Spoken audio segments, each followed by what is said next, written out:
터무니없는 고수익을 보장한다는 고액 알바.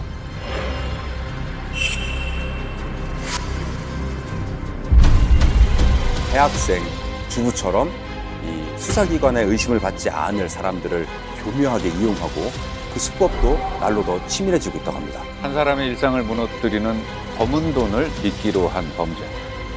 평범한 사람들을 범죄의 늪에 빠뜨리는 그들만의 수법을 오늘 낱낱이 파헤쳐보려고 합니다. 일거리가 필요한 철수 씨를 때마침 찾아온 사람이 있었습니다. 저기 저 공해상 가셔서 그 뭐냐 유조선에서 기름만 받아오면 돼요. 할만하잖아요. 그래, 알았어. 고맙다. 네 덕분에 내가 정말 진짜 오랜만에 돈 좀 만져보는구나. 고마워. 아유. 친한 후배가 일을 제안한 거죠. 유조선에서 쓰다 남은 기름을 그냥 받아오기만 하면 된다는 말에 흔쾌히 승낙을 한 거였죠. 그런데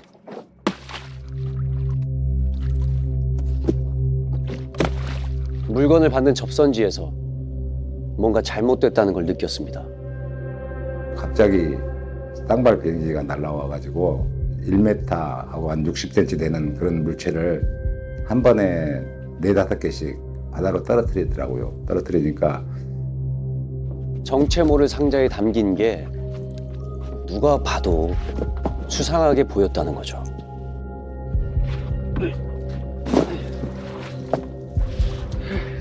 야, 기름만 갖고 오면 된다면서. 이거 뭐냐? 기름 맞아? 어? 똑바로 말해. 아이 코카인이라 해요. 코카 마약? 너 임마 너 지금 코카인이라는 후배의 말에 순간 온몸에 공포감이 밀려왔습니다. 지금 뭘 하고 있는지 알아? 아무리 그래도 그렇지 마약이 말이 되는 소리야 지금? 어? 형님 돈 한번 딱 갖고 갔다 와요. 형도 요즘 힘들다며. 내가 돈은 섭섭치 않게 더 챙겨줄게. 응? 아, 사람 갖고 장난치니? 사람 갖고 장난쳐 이 새끼. ¡Manos arriba! ¡Cállate y arriba las manos!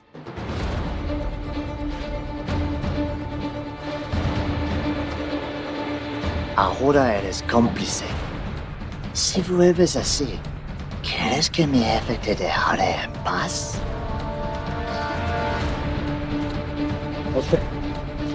이대로 마약 사범이 되느냐, 마약 조직원들에게 보복을 당하느냐, 어쩔 수 없이 선택의 기로에 서게 된 거죠.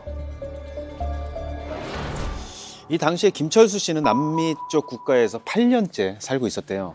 네, 뭐 친한 후배가 유조선에서 그냥 기름만 받아오면 운반비를 두둑하게 챙겨주겠다, 뭐 이런 제안을 하니까 뭐 크게 뭐 의심을 하지 않았다고 해요. 그런데 막상 마약을 싣고 나서는 대놓고 말을 했습니다. 코카인이라고. 그 철수 씨의 후배는 철수 씨가 거절 못할 줄 알았어요.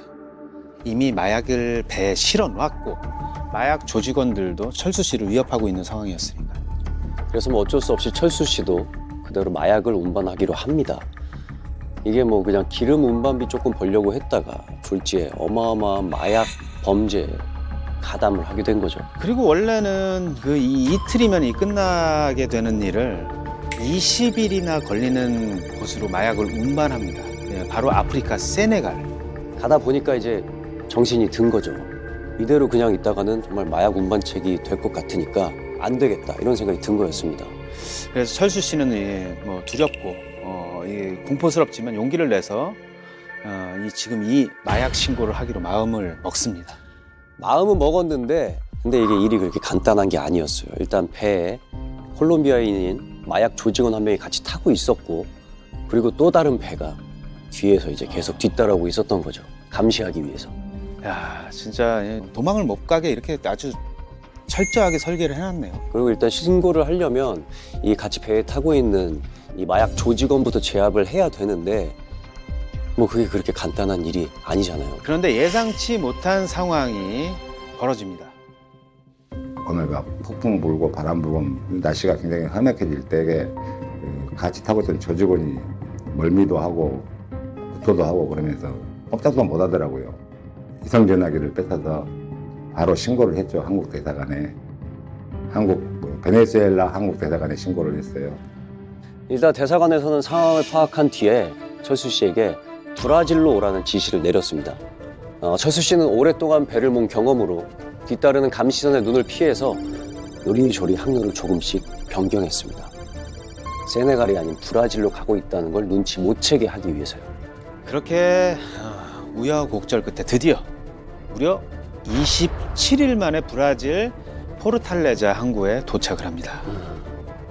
도착하니까 거기에는 베네수엘라 영사, 공사, 또 인터폴, 또 그 현지 경찰들 해가지고 한 10여 명, 한 20명 가까이가 물탱크를 열고 코카인을 딱 꺼내서 실험을 하더만 배 안에서 공포탄을 쏘고 좋아가지고 하게 되니까 그러더라고요. 이게 진짜 코카인이라는 걸 확인한 순간 브라질 경찰과 또 인터폴 수사관 거기다 한국 대사관 직원들까지 모두 축제 분위기였답니다. 그럴 수밖에 없는 게 이게 당시 김철수 씨가 배에 실어온 코카인 양이 무려 1.2톤이었다고 합니다. 이게 1.2톤이면 이 브라질에서도 사상 세 번째로 큰 규모의 마약을 압수한 거라고 해요. 이게 시가로 따지면 하나로 한 470억 이상 되는 규모고요. 어느 정도냐면 4천만 명이 4천만 명. 동시에 투약을 할 수 있는, 그러니까 거의 대한민국 거의 대부분 전국이 인구가 그냥 해도 할 수 있는 그 정도 양이었던 거예요. 와. 이런 성과 덕분에 이제 브라질 경찰과 관계자들 모두 철수 씨에 고생했다면서 이 어깨 두드려주고 이게 아주 대단한 격려를 했다고 합니다. 그러면서 이제 한국에서 큰 보상이 있을 것이다. 뭐 이런 식으로 얘기를 했다고 합니다. 그 말을 듣고서야 이제 철수 씨는 안심이 되기도 하고 또 약간의 마음이 들뜨기도 하고 그런 기분을 느꼈다고 해요. 그런데 우리의 예상과도 철수 씨의 예상과도 전혀 다른 일이 벌어집니다. 철수 씨가 한국에 돌아가 머물게 된 곳이 어디냐? 그게 인천의 한 사회복지 시설이었어요. 그러니까 뭐 알코올 중독자나 지체 장애인들이 머무는 그런 복지 시설이었는데 한국에 돌아와서 포상은커녕 오히려 참고인 조사를 받게 됐답니다. 정부 대검찰청에서 불러서 거기를 가니까 정말 큰일을 하고 많은 범죄를 막았지만은 이게 한국에서 발생된 일이 아니고 외국에서 발생된 일이고 또 경찰이나 검찰에 신고하지 않고 대사관에 신고가 됐기 때문에 포상이 좀 어렵다라는 취지로 이야기를 하더라고요. 정말 굉장히 허탈감이 컸을 것 같아요. 브라질 또 한국 정부 어디서도 철수 씨를 뭐 위해서 보상을 해주지도 않고 심지어는 보호를 해주지도 않았다고 합니다. 근데 이게 뭐 돈도 없고 뭐 어디 갈 데도 없고 하니까 어쩔 수 없이 사회복지 시설로 찾아가게 된 거죠. 그때부터 철수 씨 그의 떠돌이 인생이 시작됩니다. 돈을 벌기 위해서 선택해서 한 일이 잘못인 줄 알고 되돌리려고 노력은 했지만 결국에는 나이 50에 그냥 무일푼 신세가 돼버렸습니다. 철수 씨는 왜 원래 살던 남미 쪽 국가, 본인이 살던 국가로 다시 돌아가지 않았을까요?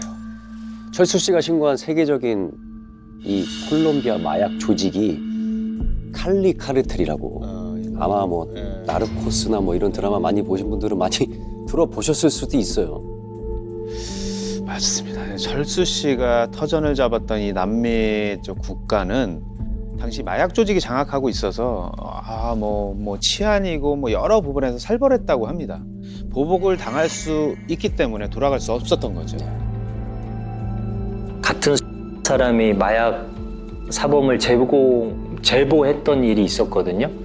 그때 그 식구들이 시내 한복판에서 한꺼번에 기관총으로 이렇게 사살되는 일들이 있었어요. 마약 사범들 그 정도로 조금 악랄하다라고 말씀을 드릴 수 있어요. 이 마약 조직원들의 보복이 두려워서 한국에서 자기의 본명으로 신분증도 못 만들고 그래서 김철수라는 가명으로 살았다고 합니다. 그냥 검은 돈인 줄 모르고 미끼 한번 잘못 문 대가가 너무나 혹독하죠. 그냥 이제까지 살아온 인생을 송두리째 다 잃어버리게 된 거잖아요. 철수 씨는 그 잃어버린 인생을 다시 되찾으려고 정말 열심히 살았어요. 선박회사에 들어가서 빈 배에서 먹고 자면서 하루하루를 그냥 버텼다고 하고요. 악착같이 일했다고 합니다. 그렇게 악착같이 버틴 5년이 지나고 나서야 철수 씨는 자신의 진짜 이름을 되찾았습니다. 한국에 돌아와 계룡시에서 횟집을 운영하는 남성희입니다. 보복당할 두려움을 버텨내고 다시 일어서기까지 5년. 그때 만약에 이 마약 운반 사건과 연루되지 않았다면 그렇게 불안에 떨지 않아도 됐겠죠. 그렇죠. 예. 그런데 남성희 씨에게 마약 운반을 시킨 게 사실은 친한 지인, 그 동생 혼자서 한 일이 아니라고 합니다. 사실은 이 친한 지인에게 이 일을 시킨 진짜 배우가 따로 있었다는 거죠. 처음에는 남성희 씨도 그런 세세한 내막까지는 다 알지 못했대요. 그러다 몇 년이 지난 뒤에 어떤 단서를 하나 발견했다고 해요. 우리가 잘 알고 있는 남미의 그 마약왕이 연루되어 있을 수도 있다는 걸요. 그 마약왕이 누군지를 알려면 남성희 씨가 어디에 살고 있었는지를 먼저 알아야 합니다. 그렇습니다. 그 남성희 씨가 처음 후배의 부탁으로 기름을 받기 위해 출발한 그곳은 바로 남미의 작은 국가인 수리남이었습니다. 수리남. 이 남성희 씨가 사건의 배우라고 추정한 인물은 수리남의 마약왕 조봉행이었습니다. 네. 그러니까 드라마 수리남에서 이 황정민 씨가 열연한 실제 인물이죠. 그렇죠. 근데 이 남성희 씨는 마약 운반 사건의 배우에 왜 조봉행이라는 인물이 있다고 생각을 했던 걸까요? 뭐 무슨 단서가 있었나요? 지금부터 이 조봉행이 왜 이 사건의 배우인지, 또 그는 어떻게 이 평범한 사람들을 마약 범죄에 끌어들였고 이용했는지 알아보려고 합니다. 남성희 씨가 2005년 마약을 운반하기 1년 전에 이미 한국인을 이용해서 마약을 운반하려고 했던 시도가 있었다고 해요. 그 당시에 우리나라 사람들이 그 프랑스하고 페루 같은 데서 국제적인 마약 운반책으로 활동을 하다가 검거가 된 사건이 있었어요. 도대체 이제 그 사람들한테 그런 행위를 시킨 사람이 누군가를 추적을 해보니까 조봉행이라는 사람이었어요. 아까 제가 보고 있던 영화 집으로 가는 길에 모티브가 된 사건이었어요. 네. 그 사건을 공모하고 지휘한 사람이 바로 조봉행이었습니다. 당시 조봉행의 수법이 얼마나 계산적이었냐면 경제적으로 가난한 일반 서민들을 표적으로 삼았다는 거예요. 그러니까 친척 또는 지인을 통해서 접근해서 많은 돈을 주겠다고 하면서 운반을 제안한 거죠. 남성희 씨한테 했던 수법도 거의 일치합니다. 평범한 주부에서 갑자기 마약 운반책이 돼버린 정수정 씨도 남편의 10년지기 친구의 제안이 있었다고 합니다. 지난 2004년 10월 프랑스 파리 공항에서 주부 씨가 긴급 체포됐습니다. 씨의 여행용 가방에서 코카인 17kg이 발견됐기 때문입니다. 처음에 너무 놀라서 눈물도 안 났어요. 믿기도 어려웠고. 보석 원석이 든 가방을 전달해주면 400만 원을 주겠다는 지인의 심부름을 하다 씨는 평범한 주부에서 마약 운반책으로 운명이 바뀌었습니다. 근데 또 하필 그때 이 정수정 씨의 상황이 남편이 이 후배한테 보증을 잘못 서준 덕분에 하루아침에 이제 골방 신세로 전락을 하게 된 상황이었다고 합니다. 그마저도 이제 또 월세를 못 내고 몇 달치 계속 밀리게 되고 막 그렇게 형편이 쪼들리는 상황 속에서 누군가 400만 원이란 거금을 간단한 일로 이렇게 제안을 하니까 거절을 할 수가 없었던 거죠. 수용할 수밖에 없죠. 그런 이제 국제적인 마약 밀매의 조직들이 노리기 쉬운 대상은 주로 이제 경제적으로 어려우면서도 평범한 사람들입니다. 왜냐면 유혹하기가 쉽잖아요. 해외여행을 무료로 시켜주겠다, 수고비까지 주겠다 그렇게 이야기하면은 쉽게 넘어가는 겁니다. 근데 보통 이제 뭐 부유층이라든가 돈 많은 사람들은 뭐 그 정도 유혹에 잘 넘어가지는 않거든요. 그래서 가장 위험한 대상이고 유혹당하기 쉬운 대상들은 보통 우리 일반 서민들이라고 볼 수가 있겠죠. 그리고 이렇게 마약 운반책으로 동원된 게 정수정 씨뿐만이 아니었습니다. 정수정 씨를 포함해서 4명의 한국인 마약 운반책들이 있었다고 합니다. 이 4명의 한국인 마약 운반책들은 각각 프랑스와 페루에서 코카인이 든 여행 가방을 운반하다가 세간에 적발됐습니다.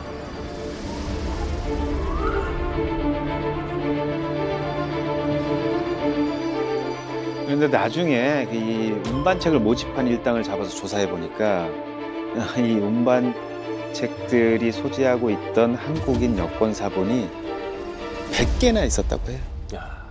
그러니까 그 여건으로 계속 추가 범행을 계획하고 있었던 거죠.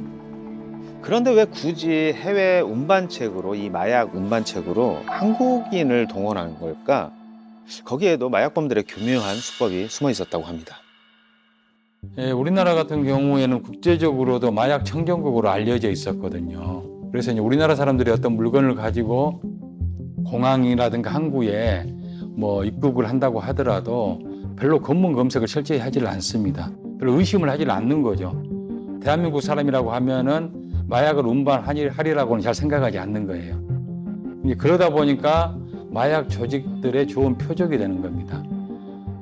이 마약범들의 덫에 걸린 사람들은 마약 운반 혐의로 적게는 1년형에서 최고 10년형까지 받았다고 합니다.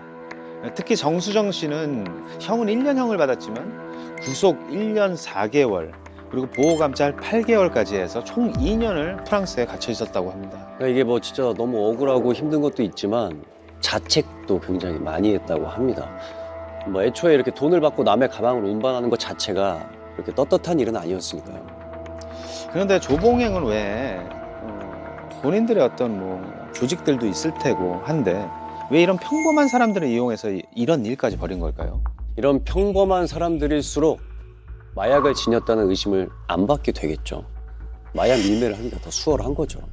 이게 다른 나라의 판로를 뚫어서 마약을 더 원활하게 유통시키기만 하면 더 큰 돈을 벌 수 있으니까 이렇게 평범한 사람들, 특히 이 한국 사람들을 속칭 지게꾼으로, 그러니까 마약 운반책으로 쓴 거죠. 조봉행 씨는 그 당시에 남미 그 최대 마약 조직인 칼리 카르텔하고 연계가 돼가지고 그 톤 단위로 코카인을 거래를 했다는 겁니다. 주로 남미에서 유럽 쪽으로 많이 밀매를 했다는 것인데 뭐 그런 걸로 봐서는 뭐 어느 정도 마약 밀매를 통해서 돈을 벌었을 것으로 추정이 되고요. 게다가 유럽에 이어서 한국에까지 마약을 대량으로 유통할 판로를 찾고 있다는 첩보가 한국 수사 당국에 들어왔습니다. 이미 2004년 한국인을 이용한 마약 운반 사건 때문에 조봉행은 한국에서 이미 인터폴 적색 수배를 내린 상황이었죠. 거기다가 또 대량의 마약 유통 계획까지 가지고 있다고 하니까 뭐 검찰과 국정원에서는 이제 본격적으로 조봉행을 검거하기 위해서 나섰습니다. 네. 그래서 바로 검거하면 좋았겠지만 조봉행을 검거하는 데는 너무 많은 장애가 있었어요. 우선은 이미 수리남 국적을 취득해서 더 이상 한국 국적이 아니었다는 거. 그래서 이제 여권 무효화 조치 뭐 이런 걸로는 그를 더 이상 압박할 수가 없었어요. 그런데다가 이게 되게 애매한 큰 이게 문제가 있었는데요. 조봉행이 수리남 대통령과 친분이 있었다라는 사실이었어요. 아주 든든한 백이 있었던 거죠. 그리고 또 수리남과는 형사사법 공조 조약이 체결되지가 않았습니다. 그래서 수리남 현지에서 조봉행을 잡기란 거의 불가능에 가까웠던 거죠. 그런데 바로 그때 새로운 돌파구가 등장합니다. 바로 조봉행을 잡는 데 아주 큰 역할을 한 조력자 K. 드라마 수리남에서 배우 하정우 씨가 연기한 실제 인물이죠.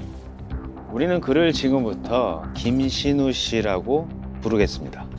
이 당시 김신우 씨는 수리남에서 친구와 함께 뭐 2억 원을 들여서 선박용 특수 용접봉 그걸 판매하는 사업을 했는데 그때 당시에 수리남의 이 사정을 잘 몰랐기 때문에 조봉행이 판매처와의 거래를 조율해 줬다고 합니다.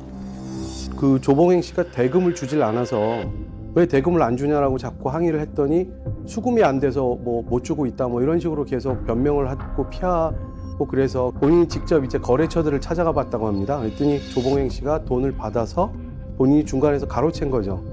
그냥 조봉행에게 그냥 사기를 당한 거죠. 그래서 어떻게 할까 하다가 뭐 이웃 나라인 베네수엘라 한국 대사관에 전화를 해서 도움을 요청했다고 합니다.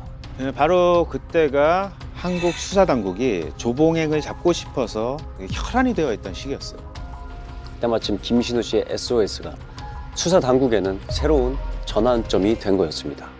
그 소위 말해서 위장 거래 기법이라는 수사 기법인데 코카인을 거래를 하자 50만 달러 정도를 그래서 제안을 해가지고 그래서 그때 그 형사사범 공조 조약이 체결되어 있고 또 조봉행의 뒷배가 돼줄 인맥이 없는 곳 바로 브라질 상파울루에서 만나기로 합니다.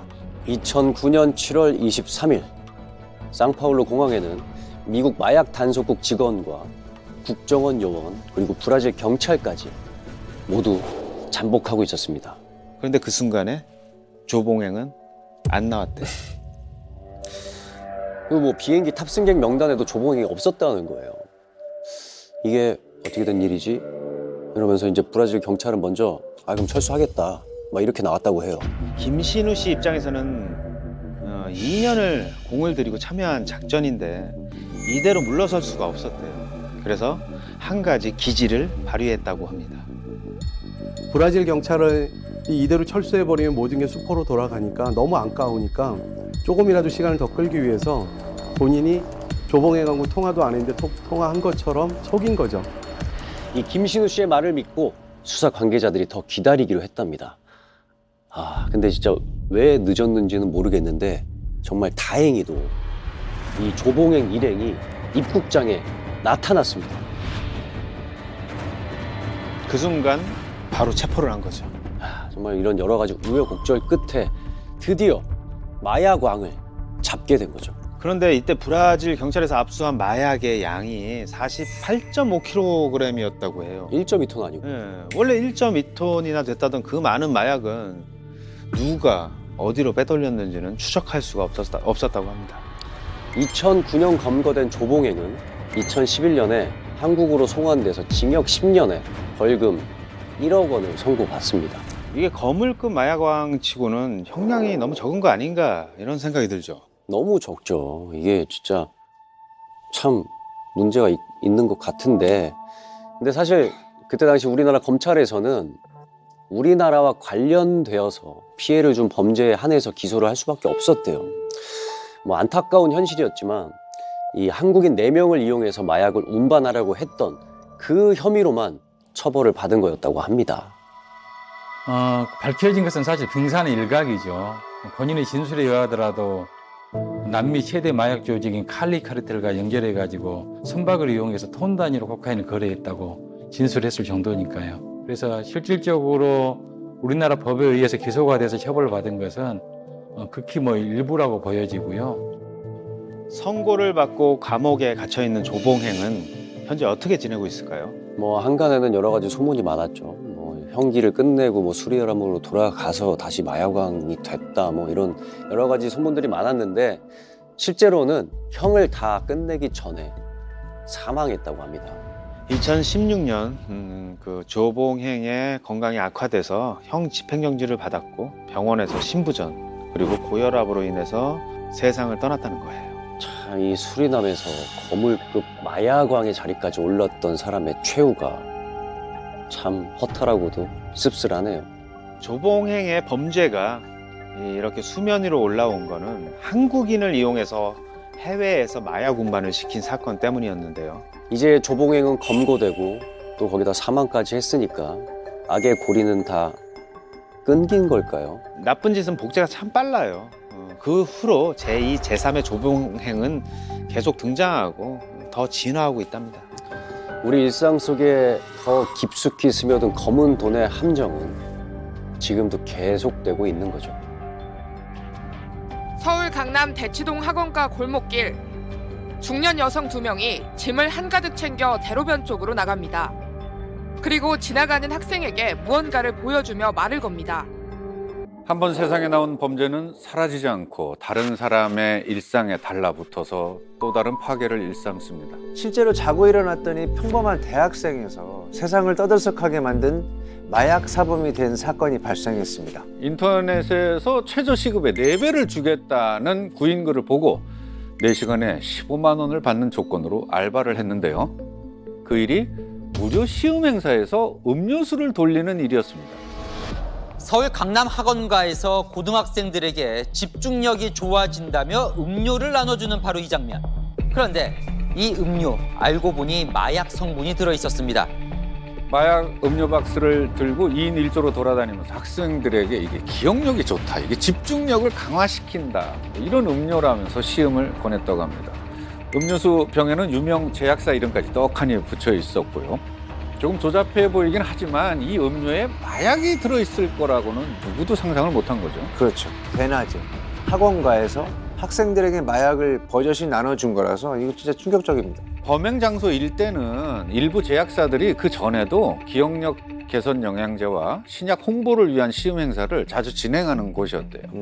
그러니 뭐 학생들은 아무 의심 없이 무료로 주는 음료를 마셨겠죠. 네. 목격자에 따르면 음료수를 나눠주면서 그 자리에서 마시도록 권했고, 학생이 안 마시면 시음 평가를 해주면 추첨을 통해서 상품권을 주겠다, 이런 말로 그 자리에서 마시겠다는 겁니다. 학생들이 두세 차례 거절을 하니까 언성을 높이면서 먹어봐라. 언성은 또 왜 높고? 그러니까요. 저 이게 이해가 안 돼요. 먹어! 기억력 좋아진다니까! 뭐 이런 거 아니에요.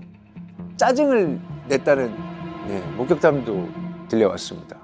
그리고는 구매 의향 조사를 하겠다면서 학부모 연락처를 받아간 거죠. 네, 이때까지만 해도 뭐 불특정 다수에게 마약을 무상으로 줘서 잠재적인 마약 구매자를 늘리려 했던 이런 범죄로 보였지만, 이게 알고 보니 마약과 보이스피싱이 결합된 신종 범죄로 드러났습니다. 학부모의 연락처로 문자를 보내서 우리가 당신 아이에게 마약을 먹였다.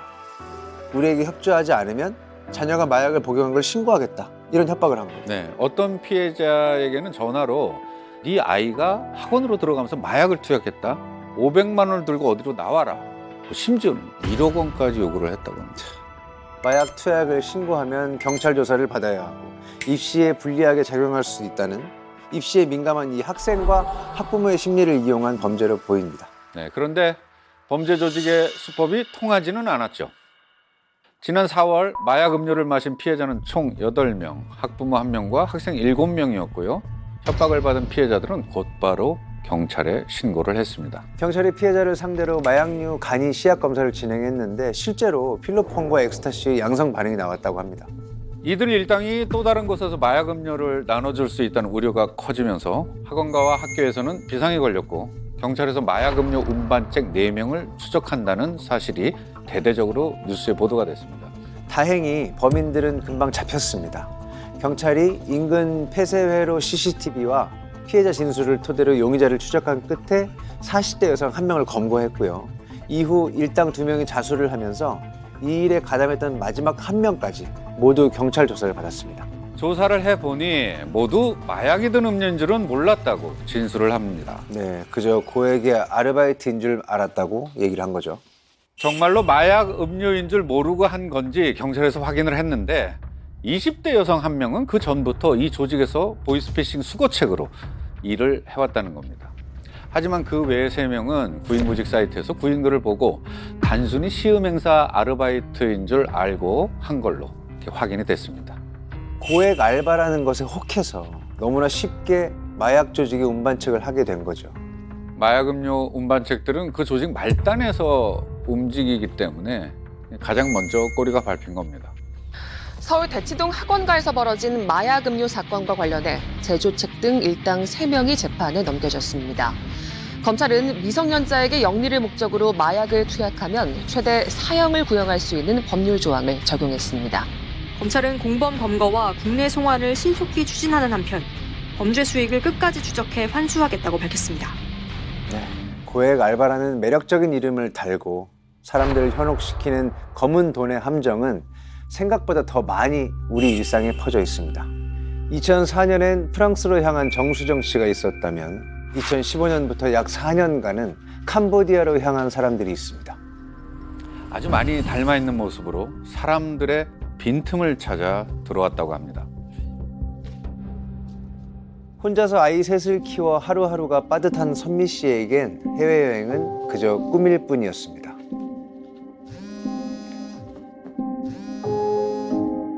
이날 그 전화가 오기 전까지는 말이죠. 영수가 오랜만이야. 여보세요? 잘 지내지? 너 요새도 알바 찾아? 알바? 그때 알바 있으면 소개해달라며. 너 해외여행 한 번도 안 가봤지? 지금 캄보디아 패키지 여행 상품 중에 하나가 취소됐는데 네가 간다고 하면 공짜로 가게 해주겠대. 진짜?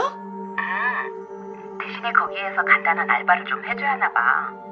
보수도 괜찮고 간단한 일이래. 나야 늘 빠듯한데 돈 벌면 좋지. 알았어. 고마워.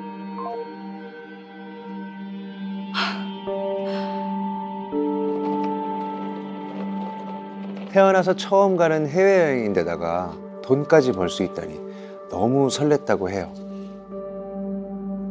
캄보디아에서 보내는 일주일이 태어나 가장 행복한 순간으로 느껴질 정도였답니다. 그런데 문제는 마지막 날에 찾아왔어요. 안녕하세요. 여행은 어떻게 재미있으셨어요? 네, 너무 재밌었어요. 다행이다. 그럼 이제 일 좀 하실까요? 네? 무슨 일이요?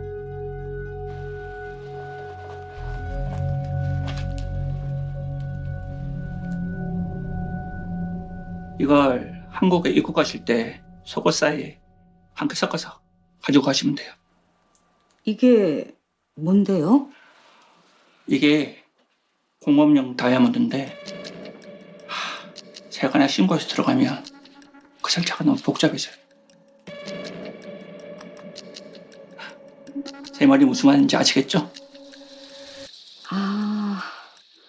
대신에 이거 운반만 해주시면 제가 300만 원 드릴게요. 300이요? 그렇게 많이 주시게요? 아니, 이 세상에 공짜가 어디 있겠습니까? 그럼 자, 이만 가볼게요. 일주일 동안 극진히 대접을 받은 데다가 운반비까지 챙겨준다니 불안하지만 그냥 해보기로 한 겁니다. 그게 고통의 시작이 될 줄은 몰랐던 거죠. 공짜로 캄보디아 여행을 한 데다가 일주일이라는 기간 동안 즐겁게 여행을 했단 말이죠. 그러니까 마지막 날에 여행을 제공해준 관계자의 부탁.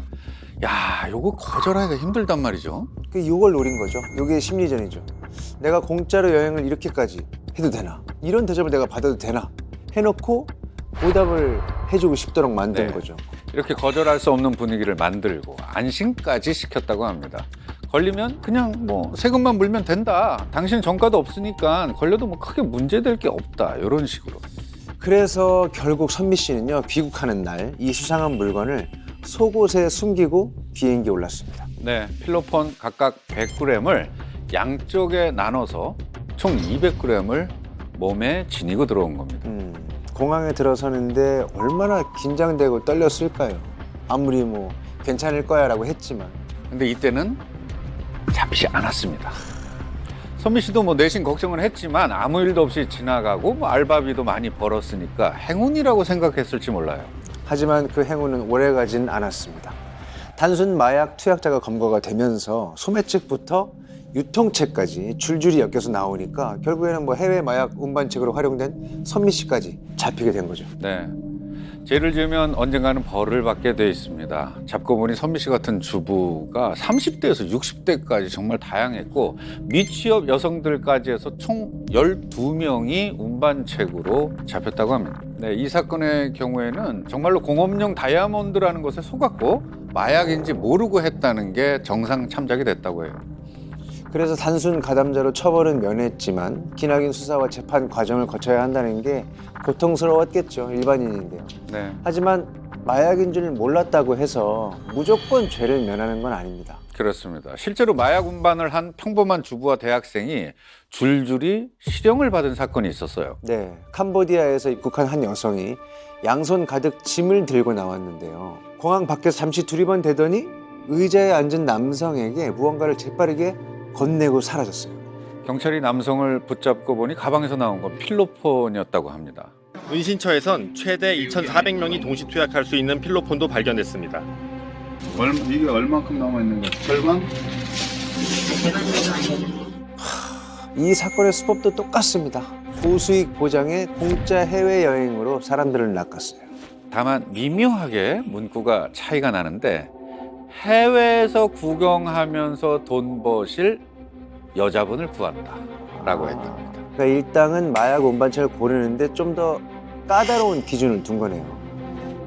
광고를 보고 연락한 사람들에게 주로 했던 얘기들이 여자만 가능하다, 또 전과자는 안 된다, 이런 얘기들을 했던 걸로 보아서는 그래서 뭐 여자들을 주로 활용한 게 아닌가 이런 생각들을 하고 있습니다. 필로폰을 몸에 이제 숨기고 국내로 들어와야 되는데 이 조직들이 생각하기에는 여성이 남성보다 몸에 숨길 수 있는 필로폰 양이 더 많다, 뭐 이렇게 생각을 했던 것 같습니다. 신체적 특징 때문에 여성이어야 마약을 더 많이 숨길 수 있고 전과가 없어야지 세관에서 걸릴 위험이 줄어든다, 뭐 이런 이유죠. 특히 마약에 대해서 전혀 모르는 사람을 선택한 이유는요, 운반해야 할 마약을 가지고 도망갈까 봐 그랬다는 거죠. 아, 그러네요. 애초에 마약을 투약하지도 않고 마약이 시중에 있더라도 뭐 어떻게 판매할 루트를 모르는 그런 평범한 사람을 선택한 겁니다. 그런데요, 이전 사건과는 다르게 왜 이 마약 운반책들은 실형을 받은 걸까요? 네, 바로 미필적 고의가 인정됐기 때문이에요. 쉽게 말해서 몰랐다고는 하지만 모를 수가 없다고 본 겁니다. 일단 돈을 준다는 것 자체가 대가를 지급한다고 하니까 이 부분 의심을 해봐야 될 부분인 것 같고요. 또 돌아올 때 신체, 몸에 뭐 어떤 물건을 숨기고 돌아오니까 이상한 어떤 일이라는 것을 의심할 수 있지 않았을까 생각이 됩니다. 네, 그래서 뭐 사안에 따라서 차이는 있겠지만 이 사건에서 마약 운반책을 했던 사람들 3년에서 4년 정도의 실형을 받았다고 합니다. 나는 안 걸리겠지, 괜찮다고 했으니까 아무 일도 없을 거야. 이만한 알바자리가 어디 있겠어. 뭐 이렇게 하면서 달콤한 돈의 유혹에 넘어간 그 선택, 한순간에 마약 사범이 되는 최악의 결과를 낳은 겁니다. 그런데 이 이야기를 들어보니까 감독님, 기시감이 좀 느껴지시죠? 그렇죠. 10여 년 전 조봉행이 공모 지시한 한국인 마약 운반책 사건과 이게 비슷한 패턴이란 말이죠. 비슷한 정도가 아니라 아주 소름이 돋을 정도로 달라진 게 거의 없습니다. 10년이면 강산도 변한다는 게, 이 범행 수법도 똑같고 당하는 사람도 똑같이 존재합니다. 근데 이제 10년 전하고 달라진 점이 하나 있어요. 아, 그렇죠. 이것도 인터넷의 발달이 한몫을 했습니다. 네, 예전에는 뭐 친구, 지인이 운반책을 직접 포섭했다면은 지금은 인터넷으로 불특정 다수를 모집하는 방식이 추가가 됐다는 겁니다. 여행 사이트나 구직 사이트, SNS에 해외여행도 하면서 고수익 알바하실 분, 이렇게 글을 올린다는 거죠. 돈이 급하게 필요한 사람, 그리고 경제적으로 어려운 사람에게 마치 미끼를 던지듯이 공짜, 고수익이라는 문구로 현혹시키는 거죠. 게다가 인터넷이라는 누구나 쉽게 접할 수 있는 공간을 활용하니 자신도 모르게 마약 운반책이 되는 사람들이 더 많아지고 있습니다. 실제로 코로나 팬데믹으로 주춤하던 이 여행자를 이용한 마약 밀수가 코로나19가 완화가 되면서 또다시 증가하고 있다고 합니다. 네. 자, 그럼 왜 마약 사범들은 평범한 사람들을 동원해서 해외에서 국내로 마약을 들여오는 걸까? 세관에서 있는 검색 기계들이 마약을 쉽게 통과할 수 없는 시스템으로 점점 발전해가기 때문에 거기에 맞대응해서 안전하게 국내 밀반입하는 방식으로 사람의 몸에 마약을 착용해서 갖고 들어오는 새로운 방식을 만든 겁니다. 이 공항에서 마약을 걸러내는 시스템이 발전을 하다 보니 거기에 맞춰서 안 걸리는 또 새로운 방식을 만들어냈다는 겁니다. 네, 그게 바로 사람들 속에 마약을 숨겨서 들어오는 방식입니다. 사람을 운반 도구로 이용하는 거죠. 아무런 죄의식 없이. 누군가는 한순간에 범죄자가 될 수 있는 건데 참 씁쓸하기도 합니다. 그런데 안타까운 건요. 마약 조직에서 마약 운반책으로 꿰어낸 사람들의 특징이었습니다. 운반책으로 이용된 사람들 가운데 주부들이 꽤나 있었는데 이들은 뭐 주로 경제적으로 좀 어려움에 처해 있는 사람들이 대다수였던 것 같습니다. 무직이거나 정기적인 어떤 수입원이 좀 불명확한 사람들, 그런 사람들이 주로 있었던 것 같고, 기초생활수급자 수준의 어떤 경제적 어려움을 겪는 사람, 그리고 남편 없이 혼자 생활하는 사람, 또 유치원생 자녀를 둔 사람, 그런 사람들도 있었던 걸로 확인되었습니다. 돈을 벌어야 한다는 조급함과 이 절박함은 합리적인 의심마저 사라지게 만든 겁니다. 하지만 빡빡한 생활 때문에 어쩔 수 없이 한 선택이었다고 해도 범죄는 범죄죠. 검은 돈의 유혹은 사람을 어디까지 나락으로 떨어뜨릴 수 있을까요? 저는 이 엑스레이 사진을 보고 너무 섬뜩했는데요. 사람 배에 동글동글하게 이게 다 마약이에요. 네, 이게 작게 나눠서 포장을 하니 이게 코카인입니다. 이걸 몸속에 넣어서 운반을 하는 바로 바디패커죠. 네, 바디패커. 이 주로 중남미에서 미국이나 유럽으로 마약을 운반하는 방식인데 안타깝게도 작년에 우리나라에서도 처음으로 이 바디패커가 확인이 됐습니다. 남성의 집으로 구급차와 경찰차가 출동하는 모습을 보고 계신데요. 이 남성의 사망 원인, 급성 엑스터시 중독이었습니다. 더 안타까운 일인 거죠. 자택에서 숨진 채 발견됐습니다. 구급대가 도착했을 때 이미 사망한 상태였고요. 사인은 엑스터시 급성 중독이었답니다. 뱃속에 있던 마약이 이게 터져가지고 사망에 이른 걸.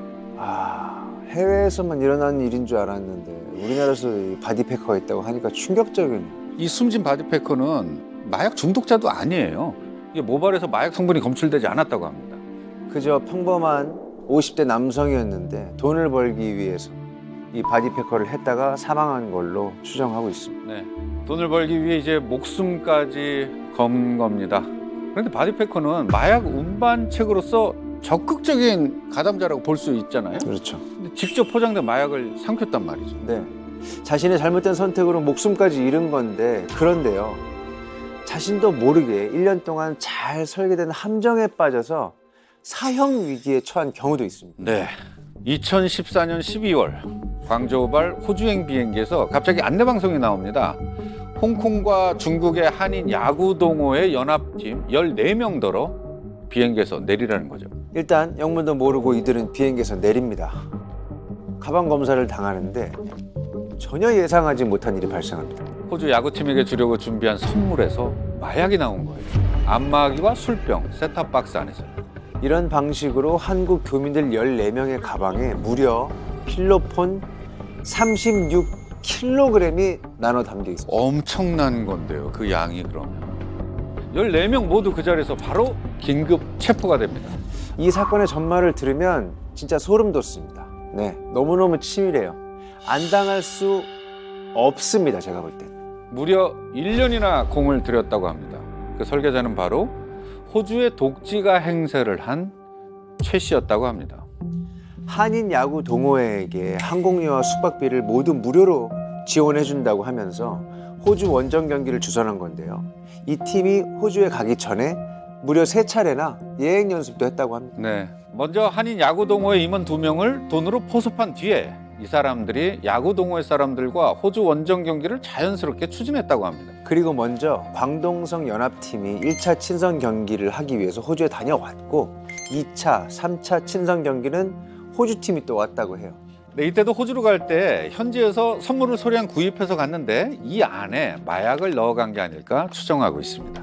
미리 조금씩 마약을 운반해서 공항에서 걸리는지 걸리지 않는지 예행 연습을 해본 걸 수 있는 것 같아요. 네, 그리고 드디어 4차 원정 경기를 하러 가는 날 4개의 야구 동호회 연합팀이 모두 호주에 가게 됐고요. 이때 마약을 대량 운반하려다가 적발이 된 겁니다. 몰랐던 사람도 아니고 친한 동호회 회원이 주선을 했고 이미 3차례나 아무 문제 없이 왕래하면서 친선 경기도 치렀고 의심할 수 없죠. 사실 이게 이 야구 장비들을 이렇게 보면은 은근히 이런 거 감출 만한 곳이 많아요. 그러네요. 네, 야구 배트도 그렇고 글러브도 그렇고 무슨 기타 장비들이 그리고 포스 글러브 밑이니까 또 이렇게 빵빵하게. 그렇죠. 정말 야 이거 딱 속기 좋은 설계가 이루어진 거죠. 게다가 이 문제가 이 일이 벌어진 게 바로 중국이라는 겁니다. 중국은 영국과 아편 전쟁까지 치른 아픔 때문에 마약에 대한 처벌 수위 굉장히 높습니다. 네, 1인당 소지한 마약이 50g을 넘으면 사형에 처해진다고 합니다. 그런데 이 야구 동호회 사람들 14명이 각자 운반한 마약의 양이요. 무려 1.5kg. 사형 기준의 30배 양입니다. 자, 그런데 왜 야구 동호회였을까요? 1년 동안 공을 들여서 야구 동호회를 선택한 이유는 뭘까? 세관 통과를 위해서라도 좀 일반인들이 이제 표적이 되었던 것 같습니다. 세관 직원들이 봤을 때 좀 의심을 덜 하지 않을까 싶습니다. 그래서 더 이제 어떤 확인 같은 작업을 좀 더 소홀히 할 수도 있을 것 같고요. 그러니까 마약과 관계가 먼 사람일수록 더 안전한 마약 운반책이 될 수 있기 때문이라는 거예요. 네, 그래도 천만다행 야구 동호회 사람들은 정말로 순수하게 호주 원정 경기를 가려고 했다는 게 입증이 됐습니다. 다행이네요. 호주 원정 경기를 가기 위해서 단체 유니폼과 선물 비용 용도로 참가자 한 명당 약 40만 원씩 회비도 냈다는 거예요. 네, 자비를 들여서 대회 준비를 했고 6개월간 계좌와 전화 통화 내역을 모두 조사를 했지만 확실한 물증이 나오지 않아서 무죄 석방 조치가 내려졌습니다.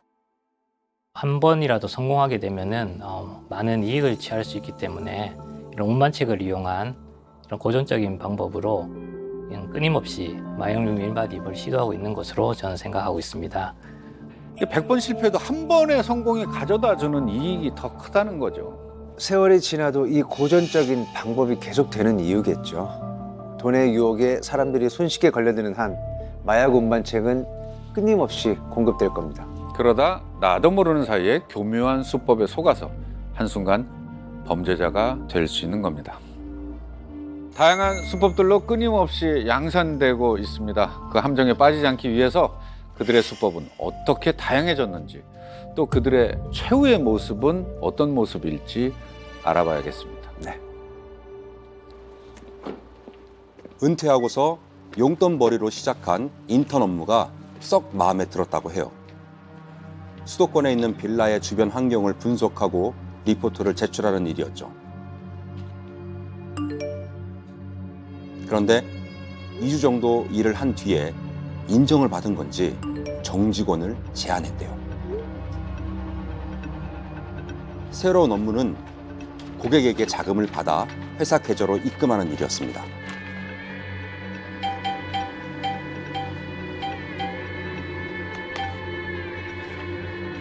경찰입니다. 보이스피싱 수거책으로 긴급 체포합니다. 그렇게 그는 보이스피싱 사기범이 되었습니다. 보이스피싱을 당했거나 또 보이스피싱 수거책이 검거됐다는 뉴스 보도를 하도 많이 접해서 그런지 익숙한 범죄라고 생각했는데 수거책을 포섭하는 과정이 정말로 치밀합니다. 은퇴 후에 용돈이라도 벌기 위해서 아르바이트 구직 사이트에 이력서를 올렸더니 먼저 연락이 왔다는 거예요. 고액 알바다 이렇게만 들었다면 조금 의심을 해볼 만도 했겠죠. 그런데 수도권 빌라의 주변 환경을 분석하고 리포트를 제출하는 일이라고 하니까 믿었던 거예요. 그렇게 2주간 일을 시키면서 서로 신뢰를 조금씩 쌓아갔겠죠. 그리고 권승일 씨가 가장 갖고 싶은 걸 제안을 합니다. 은퇴자에게 다시 정직원이 될 기회를 준 거죠. 가장 필요한 걸 귀신같이 알고 제안을 해서 현혹을 시킨 거예요. 그게 놈들의 수법인 것 같아요. 고액 아르바이트보다 더 솔깃한 제안이었던 거죠. 권승일 씨가 정직원이라는 미끼를 물자마자 본색을 드러냅니다. 정상적인 은행 거래가 불가능한 신용 불량자 고객으로부터 자금을 받아서 회사 계좌로 입금해달라라는 업무를 지시한 겁니다. 이게 본격적으로 보이스피싱이 업무, 작업 시작된 거네요. 작업 들어간 거죠. 네. 네. 이때쯤 되니까 이상한 업무다라기보다는 오히려 돈 거래를 맡길 정도로 내가 이 신용을 얻었구나라고 생각을 했다고 합니다. 그래서 아주 성실하게 일을 했습니다. 업체에서 지시하는 장소에 지시하는 복장을 갖춰 입고 가서 돈을 받고 입금을 했어요. 경찰에 잡히기 전까지 4번에 걸쳐서 보이스피싱 피해자들에게 3,450만 원을 받아서 업체 측에 전달했다고 합니다. 얼마나 순진했었냐면요. 경찰에 체포되는 그 순간에도 이것만 송금하고 얘기합시다 라고 얘기를 했었대요. 그러니까 권승희 씨는 보이스피싱이라는 게 뭐 검찰이나 금융감독원이나 이런 거 사칭하는 건 줄로만 알았대요. 이런 식으로 할 줄은 생각도 못해서 뒤늦게 후회를 했다고 합니다. 자, 그런데 제3자 입장에서는 이야기를 듣다 보면 저거 좀 이상한데 왜 뻔한 수법에 걸려들지? 라고 생각이 들겠지만요. 이들의 위장술은 생각한 것보다 더 대단했습니다. 부동산 업체로 가장을 하거나 채권 업체, 또 신용정보회사, 법률사무소로 위장을 해서 접근을 한다고 해요. 과거에는 범죄 조직이 고액 알바 문구를 사용했지만 최근에는요. 일반 사무직 구인 광고처럼 위장하는 경우가 많다고 합니다. 자, 그런데 여기에 성적 욕망까지 더한 신종 고액 아르바이트가 생겨납니다.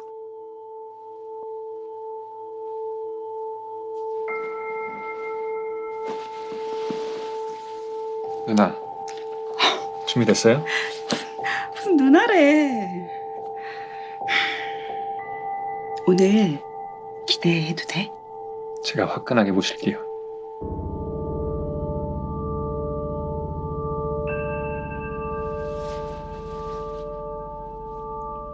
일명 제비 알바, 사모님 알바라고 불리는 고액 아르바이트가 있었다고 해요. 자, 이름만 들어도 어떤 일을 하는지 감이 확 오지 않습니까? 급히 돈이 필요한 남성들을 구한다면서 알바비로 기본 2시간에 25만 원에서 60만 원까지 받을 수 있다는 구인글을 올렸다고 합니다. 그러니까 이 사모님들이 원하는 대로 잘만 해주면 돈도 더 많이 받을 수 있고 또 건수는 최소 매주 4회를 보장한다고 하면서 이 남성들을 모집한 겁니다. 2시간에 최대 60만 원을 벌 수 있다고, 그리고 매주 최소 4회 정도 일을 할 수 있다고 한다면요. 일주일에 240만 원을 버는 거잖아요. 그러니까 한 달이면 960만 원이죠. 그러니까 거의 1,000만 원이죠. 아, 이렇게 쉽게 돈을 벌 수 있는 신종 알바가 뭐지? 라고 생각했는데 과연 그 알바의 정체는 뭐였을까요? 그들이 남성들을 어떻게 깨어냈는지를 보면요. 그 정체를 알 수 있습니다. 이 구인글을 보고 연락을 해온 남자들과는 철저하게 SNS 메신저로만 대화를 나눴대요. 근무 조건을 다 얘기하고 이를 수락한 남성들에게 입회비로 60만 원을 요구했다고 합니다. 왜 60만 원을 내야 되냐? 안 물어봤겠습니까? 물어봤겠죠. 그렇죠. 그러니까 10만 원은 여성을 소개받는 비용이고 50만 원은 혹시나 이 여성에게 해를 끼칠 수도 있기 때문에 보증금조로 가져가겠다. 이랬다고 합니다. 일이 잘 끝나면 사모님이 직접 현찰로 결제할 거라고, 그리고 별일이 없으면 소개비를 제외한 보증금은 다시 돌려준다고 한 거죠. 60만 원 이렇게 내고 이 아르바이트를 선택한 사람이 있었을까요? 이 유혹에 넘어간 대학생과 회사원이 무려 100여 명이나 된답니다. 모두 20, 30대의 젊은 남성들이었다고 해요. 그런데 이들은 입회비를 내고 이 알바를 해서 과연 돈을 벌었을까요?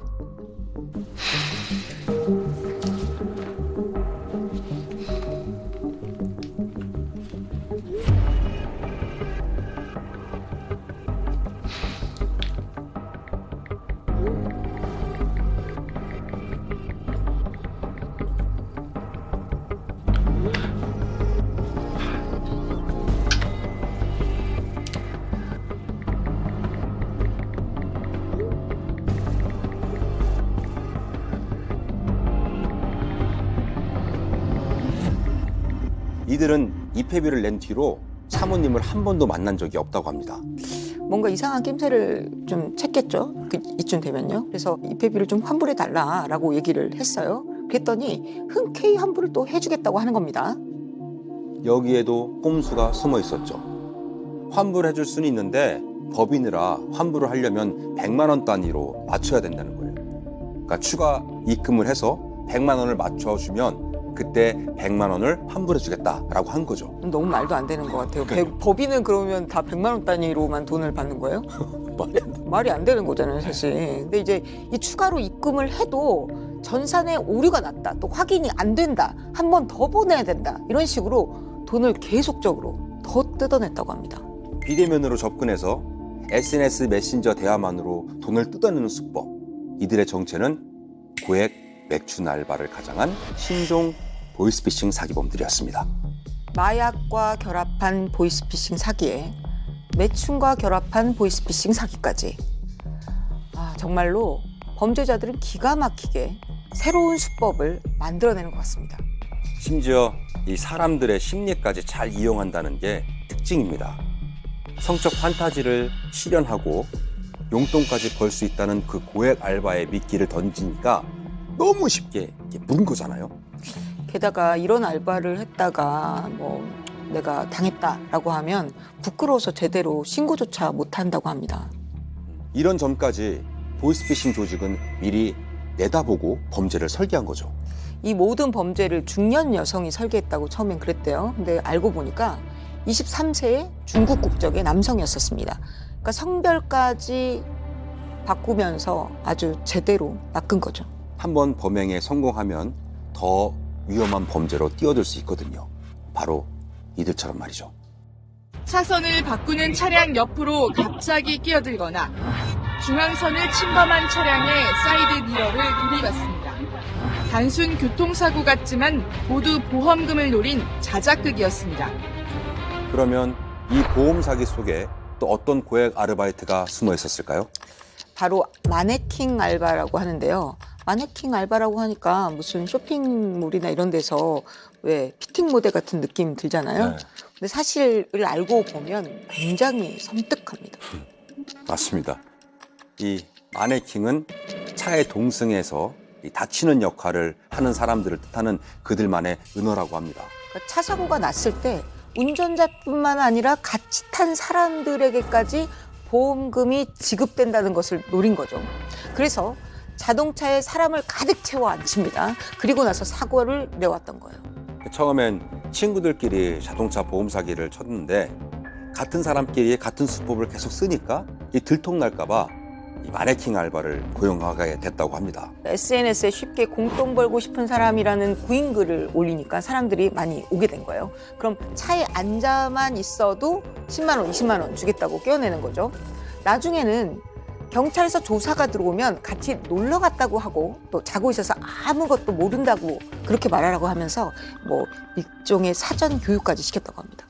보험 사기인 걸 알고 꺼려 하면은 차에 타는 건 기존 멤버가 하고요. 자신이 탄 것처럼 명의만 빌려주는 경우도 있다는데요. 명의를 빌려주는 행위도 엄연히 불법입니다. 이렇게 보험 사기 사건에 연루된 사람만 무려 400명이나 된다고 합니다. 문제는 이 마네킹 알바로 단순 가담만 했던 사람이 이 보험 사기를 함께 저지르면서 사기 수법을 배웠다는 거예요. 이제는 마네킹 알바가 아니라 자신이 자동차 보험 사기 조직을 직접 만들어서 적극적으로 범행에 가담하는 형태로 진화해 갔다고 합니다. 20대 애들이 하룻밤 클럽에 가서 즐겁게 놀고 싶으면 렌트카를 빌려서 보험 사기를 저지를 정도였다고 하니까 이 보험 사기가 범죄가 아닌 놀이가 된 거죠. 심지어는 대놓고 이렇게 범행을 모의를 하기도 하는데 경상권 자차 뒤쿵합니다. 이런 식으로요. 이런 식의 글을 올리는데 이 뒤쿵이 뭔지 아세요? 뒤에서. 그렇죠. 뒤에서 쿵 들이받는다는 뜻이래요. 이들의 수법을 보고 마네킹 알바를 했다가 직접 보험 사기를 설계하면서 마치 점조직처럼 사기 수법이 확산됐다고 합니다. 결국 자동차 보험 사기를 설계한 주범들에게 실형이 선고가 됐고요. 그런데요, 문제는 내가 모르고 한 짓이더라도 처벌을 면하기 어렵다는 거예요. 초범이라도 수거책, 인출책 이런 보이스피싱 말단 조직원에게도요 엄중한 처벌을 내린다고 합니다. 2, 3일만 관여해도 사기죄, 사문서 위조죄로 징역을 살 수 있는 겁니다. 오히려 주범에게 이용만 당하고 배상 책임까지 떠안아야 되는 그런 경우가 있다고 해요. 사건을 지휘하고 조직을 운영하는 주범들이 잡히는 경우는요 2.1%에 불과하다고 합니다. 고액의 아르바이트라고 해서 했다가 오히려 합의금을 물어주면서 더 큰 돈을 잃게 되는 겁니다. 실제로 한 관광버스 운전기사가 보이스피싱 수거책으로 활동해서 1심에서요 징역 1년 6개월의 실형을 선고를 받았습니다. 그러니까 피해자들에게 합의금 7천만 원을 주고 나서야 2심에서 집행유예를 받았다고 합니다. 근데 이분이 5일 동안 보이스피싱범들에게 전달한 돈이 얼마인 줄 아세요? 1억 원 정도 된다고 합니다. 근데 정작 자신이 벌어들인 수익금은 100만 원이 채 안 된다고 해요. 그러니까 쉽게 버는 돈이 없습니다. 하는 일에 비해 돈을 많이 준다고 하면은 의심부터 해야 합니다. 이 의심 덕분에 범죄자가 되는 것을 스스로 막은 경우도 있습니다. 단순 배달 업무라고 하면서 가명을 사용해야 하고 또 양복을 입어야 하는 뭐 이런 조건들이 수상했다고 해요. 휴대전화 대금을 받는 거라면서 돈을 받아주는 일만 하면 20만 원에서 40만 원을 주겠다고 한 거죠. 그래서 이 수상한 아르바이트를 경찰에 신고를 했다고 합니다. 신고자가 다른 현금 수거책에게 돈을 받기로 약속을 잡고 나간 그 현장에 경찰이 잠복을 하고 있다가 보이스피싱 수거책을 검거했다고 합니다. 이 보이스피싱 수거책도 마약 운반책과 비슷한 사람들을 표적으로 삼았습니다. 처음에는 제가 이제 다른 직업을 갖고 있었는데 그 일이 이제 보호 속으로 이제 변변치가 않았어요. 이제 코로나로 인해서 이제 영업직이다 보니까 고정 월급도 없고 이래가지고 그런 생활을 이제 하다가 갑작스럽게 어머니가 수술을 하셔야 된다고 이제 몸이 편찮으셔서 그런 진단을 받고 수술비 마련으로 이제 좀 이직에 대해서 좀 제가 알아봤었어요. 무슨 일인지 모르겠지만은 적지 않은 금액이었기 때문에 선택을 했던 것 같아요. 그러니까 무직자나 은퇴자 같이 경제적 상황이 별로 좋지 않은 분들을 이렇게 돈으로 유혹을 한 겁니다. 네. 쉽게 번 돈은 그렇게 탈이 나기가 쉽습니다. 맞습니다. 하는 일에 비해서 좀 지나치게 많은 돈, 이런 돈에는 늘 함정이 있다는 걸 잊지 않으셨으면 합니다. 체포된 40대 여성은 경찰 조사에서 마약인 줄 몰랐다. 구인 광고를 보고 아르바이트 지원했다. 지시한 사람이 누군지 모른다고 진술한 것으로 전해졌습니다. 처음에는 무슨 일인지 모르겠지만은 적지 않은 금액이었기 때문에 선택을 했던 것 같아요.